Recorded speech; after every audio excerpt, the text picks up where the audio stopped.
महाराष्ट्राचे मुख्यमंत्री देवेंद्र फडणवीस यांनी शनिवारी 2 ऑगस्ट रोजी नागपूर येथे झालेल्या नागरी सन्मान सोहळा समारंभात FIDE महिला विश्वचषक जिंकणारी पहिली भारतीय महिला दिव्या देशमुख हिला 3 कोटी रुपयांचे रोख बक्षीस देऊन सन्मानित केले। महाराष्ट्राचे क्रीडा मंत्री माणिकराव शिवाजीराव कोकाटे हे देखील यावेळी उपस्थित होते। कार्यक्रमादरम्यान दिव्या यांनी मुख्यमंत्री फडणवीस आणि नागपूरच्या जनतेचे या सन्मानाबद्दल आभार मानले आहेत।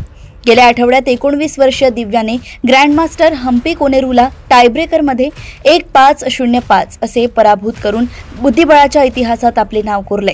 ती महिला बुद्धिबळ जागतिक विजेतेपद जिंकणारी सर्वात तरुण खेळाडू ठरली आणि आपोआप ग्रँडमास्टर ही पदवी मिळवली, जी बुद्धिबळातील सर्वोच्च पदवी आहे।